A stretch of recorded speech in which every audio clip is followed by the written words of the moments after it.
गोवा की साहित्यिक और सांस्कृतिक परंपरा को बढ़ावा देने के उद्देश्य से सम्राट क्लब इंटरनेशनल राज्य 1, सम्राट क्लब कैरी तथा इंस्टीट्यूट मैनेजिस बांगड़ा पणजी के संयुक्त तत्वाधान में सम्राट काव्य महोत्सव 2026 सरसर सरी का आयोजन सफलतापूर्वक संपन्न हुआ। कार्यक्रम में गोवा के प्रतिष्ठित कवियों और साहित्यकारों ने अपनी रचनाओं के माध्यम से श्रोताओं को मंत्रमुग्ध कर दिया। पणजी स्थित इंस्टीट्यूट मैनेजिस बागांडा में आयोजित सम्राट काव्य महोत्सव 2026 सरसर सरी का आयोजन उत्साह और गरिमामय वातावरण में संपन्न हुआ। कार्यक्रम में गोवा के लोकप्रिय कवियों और कवयित्रियों ने अपनी कविताओं का पाठ किया, जिसे उपस्थित साहित्य प्रेमियों ने खूब सराहा। कविता, साहित्य और संस्कृति के इस अनूठे आयोजन ने श्रोताओं को भावनाओं और रचनात्मक अभिव्यक्ति से जोड़ने का कार्य किया। इस अवसर पर प्रसिद्ध कवि एवं चित्रपट लेखक अरविंद जगताप मुख्य अतिथि के रूप में उपस्थित रहे। वहीं समापन समारोह में केंद्रीय ऊर्जा एवं नवीकरणीय ऊर्जा राज्य मंत्री श्रीपद नायक ने शिरकत की और साहित्य एवं संस्कृति के संरक्षण में ऐसे आयोजनों की महत्वपूर्ण भूमिका पर प्रकाश डाला। कार्यक्रम में विभिन्न साहित्यकारों, सामाजिक कार्यकर्ताओं और सम्राट क्लब के पदाधिकारियों की भी विशेष उपस्थिति रही। आयोजन के दौरान साहित्य के क्षेत्र में योगदान देने वाले व्यक्तियों का सम्मान भी किया गया। सरीवर सरी या सुरेख संकल्पनेवर आधारित सम्राट काव्य महोत्सव 2026 मध्ये सहभागी होताना मला खूप मनस्वी आनंद होत आहे। कविता ही केवळ शब्दांची मांडणी नव्हे, ती माणसाच्या मनाचा ठाव घेणारी, समाजाला दिशा देणारी आणि संस्कृती जपणारी एक सशक्त अभिव्यक्ती आहे। साहित्य, संगीत, कलाविहीन साक्षात पशुपुच्छ विषाणहीन। अर्थ असा की साहित्य, संगीत आणि कलेशिवाय मनुष्याचं जीवन हे पूर्ण असतं। कला आणि साहित्यच माणसाला खऱ्या अर्थाने संवेदनशील आणि सुसंस्कारित बनवते। गोव्याला समृद्ध साहित्यिक परंपरेचा अमूल्य वारसा लाभला आहे। कविवर्य बाबा बोरकर यांनी आपल्या कवितांमधून गोव्याचं सौंदर्य, निसर्ग आणि मानवी भावविश्व अविस्मरणीय शब्दांत रेखाटलेले मनोहरराय सरदेसाई यांनी आधुनिक संवेदनशीलतेला शब्द दिले, तर अनेक साहित्यिकांनी मराठी आणि कोकणी भाषेची पताका उंचावली। हा वारसा जतन करणे आणि नव्या पिढीपर्यंत पोहोचवणे ही आपली सर्वांची सामूहिक जबाबदारी आहे। आणि मला वाटतं सम्राट कमले गेलेला प्रयत्न हाच आहे असं मला वाटतं। वाचे बर्वे कवित्व, कवित्वी बर्वे रसिकत्व। संत ज्ञानेश्वरांच्या ओळी आपल्याला सांगतात की केवळ कविता रचनेत महत्त्वाचं नाही, तर तिचा रस घेणारा रसिक समाजात तितकाच महत्त्वाचा असतो। आज येथे उपस्थित प्रत्येक रसिक या काव्य महोत्सवाचा अविभाज्य भाग आहे। आणि मला वाटतं या कार्यक्रमाला आपण कार्यक्रम खूप बघतो इकडं, आणि परत भाऊ सुद्धा उपस्थित असतात, परंतु चांगले चांगले कार्यक्रम होतात, पण उपस्थिती अशी नसते। आज भरपूर उपस्थित आहे। भारताची संस्कृती ही विविधतेची आणि एकतेची संस्कृती आहे। आपल्या संत परंपरेने कवींनी आणि साहित्यिकांनी समाजात समता, बंधुता आणि मानवतेची मूल्ये रुजवली।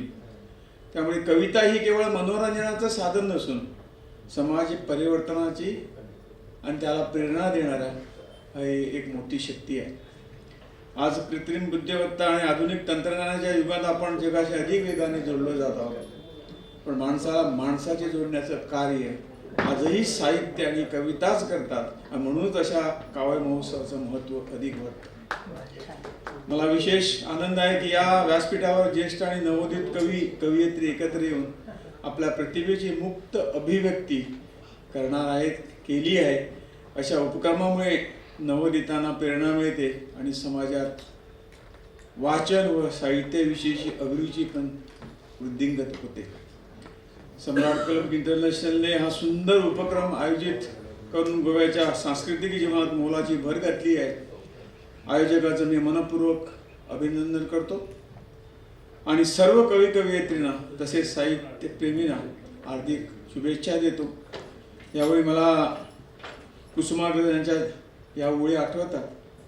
शब्द ती आमच्या जीवाचे जीवन, शब्दे वाटू धन जन लोक. धन्यवाद. त्याला आपण शेवटच्या या सरीमध्ये चिंब भिजवूया. आज फक्त तिसरं सत्र सुरू होणार आहे. खरोखर या सत्रात उपस्थित राहायला पाहिजे होतं, परंतु पुढच्या कार्यक्रमाला मांजराला जर पोचायचं आहे आणि सहसा 6-6:30 वाजता निघायचं होतं, परंतु तुमच्याकडून तिसऱ्या सत्राची ते जे काही आहे ते ऐकून मी घेणार. परंतु याच्यापुढे जेव्हा तुम्ही बोलाल, या अशा समय कार्यक्रमाला बोलवाल, तेव्हा निश्चितपणे या कार्यक्रमाला 100% हजर राहूच असा मी तुम्हाला शब्द देतो. चला शब्दाच्या या सरीमध्ये चिंब भिजूया, संवेदनाचा उत्सव साजरा करूया आणि साहित्य संस्कृतीची ही परंपरा पुढील पिढीपर्यंत अधिक स्वरूपात पोहोचवण्याचा संकल्प या माध्यमातून करूया. बहुत बहुत धन्यवाद. उंचावून मान जराशी, तालावर डोले माड, झावळ्यात लपुनी मुरक्या घेतो हा कोकिळ द्वाड. झावळ्यात लपुनी मुरक्या घेतो हा कोकिळ द्वाड, ही गोड सुरावट घुमते त्या निळ्या रम्य आभाळी. ती गोड सुरावट घुमते त्या निळ्या रम्य आभाळी. पाऊस असा गुणगुणतो कुठलीशी चीज निराळी. ही मैफल सजता खुलता, ही मैफल सजता खुलता, राधेची सुदबुध हरली. ही मैफल सजता खुलता, राधेची सुदबुध हरली. सावळा कुठूनसा आला, ओठास लावणी मुरली. ही मैफल सजता खुलता, राधेची सुदबुध हरली. सावळा कुठूनसा आला, ओठास लावणी मुरली. राधेला कृष्ण गवसला ओले त्या सायंकाळी. राधेला कृष्ण गवसला ओले त्या सायंकाळी. पाऊस असा गुणगुणतो कुठलीशी चीज निराळी. मन चिंब चिंब भिजते रे घनगहिल्या कातरवे. पावसाळी सायंकाळी तन मनास चुंबिती आठवणींची पागोळी. ओल्या चिंब तडत पावसाळी सायंकाळी तन मनास चुंबिती आठवणींची पागोळी. सय येता सख्या साजणाची हलकीशी, उमलून येई खडीदार गालावरी नक्षी. सय येता सख्या साजणाची हलकीशी, उमलून येई खडीदार गालावरी नक्षी. रानोमाळ घुमता शीळ मंजूळ पाव्याची, हर्षित होऊनी धाव घेती पावले राधेची.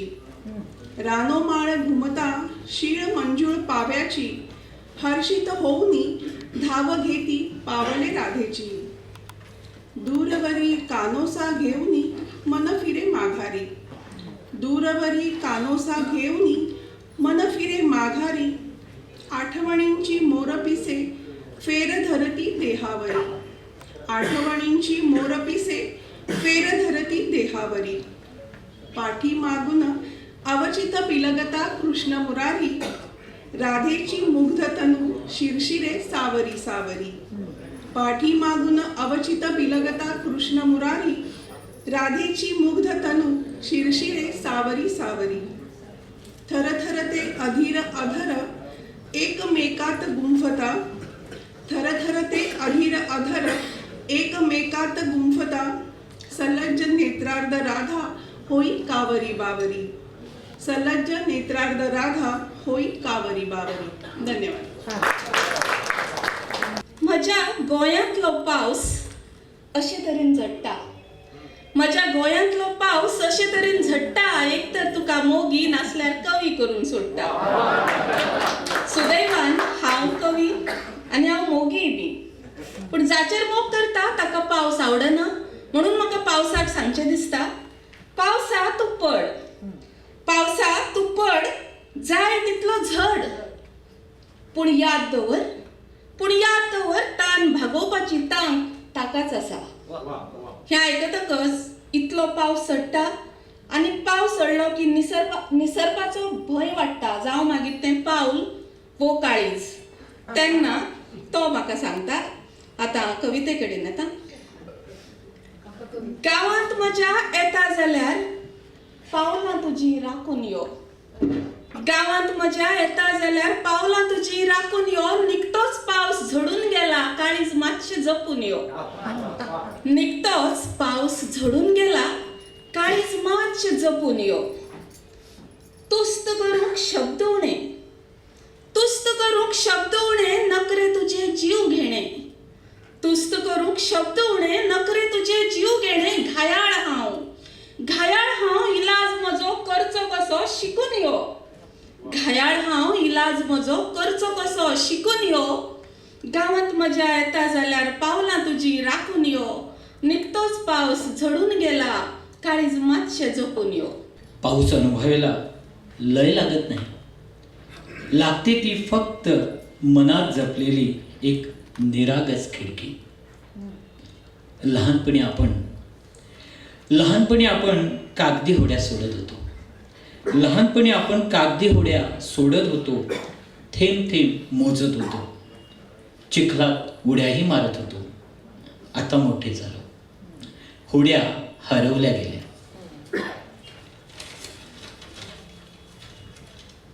उड्या थांबल्या आणि पावसापासून वाचवणारी ती छत्री नकळत मनावरही उघडली. पाऊस तसाच राहिला, बदललो मात्र आपण. आता तो खिडकीवर टपटपतो. पाऊस आता तो खिडकीवर टपटपतो आणि आपण मोबाईलच्या स्क्रीनवर बोटं फिरवत राहतो. आणि आपण मोबाईलच्या स्क्रीनवर बोटं फिरवत राहतो. तो हात पुढे करतो, तो हात पुढे करतो. आपण वेळ नसल्याचं सोंग करतो. तो हाका मारतो. आपण कामाचं कारण देतो. एखाद्या दिवशी एखादं लेकरू हळूच हात धरतं. एक थेंब गालावर अलगद विसावतो. मातीचा सुगंध श्वासात भरतो आणि अचानक मनाच्या एखाद्या बंद दाराची कडी सोडतो. आत दडलेलं बालपण आता धावत बाहेर येतं. आत दडलेलं बालपण आता धावत बाहेर येतं. डोळ्यात पुन्हा इंद्रधनुष्य उगवतं. हास्याला पुन्हा ओल्यावरची किनार मिळवून जातं. तेव्हा जाणवतं पाऊस म्हणजे केवळ पाण्याच्या सरी नाही. तेव्हा जाणवतं पाऊस म्हणजे केवळ पाण्याच्या सरी नाही. तो मनावर साचलेली धूळ धुवून काढणारा एक स्पर्श आहे. तो विस्मृतीत गेलेल्या स्वप्नांना पुन्हा अंकुर फुटू देणारा एक ऋतू आहे. पाऊस म्हणजे नात्यांच्या कोरड्या मातीत आपुलकीचं बीज रुजवणारा तो विश्वास आहे. आणि म्हणूनच जोपर्यंत मनात एक थेंबा इतकी निरागसता शिल्लक आहे तोपर्यंत पाऊस आहे. तो नवा असेल, तो पाऊस नवा असेल. प्रत्येक सरीत त्याही वेळी एक कविता असेल. प्रत्येक थेंबात एक जिवंत दडलेला असेल आणि प्रत्येक ओलाव्यात स्वतःला पुन्हा भेटण्याचा एक सुंदरसा योग असेल. असा हा पाऊस. धन्यवाद.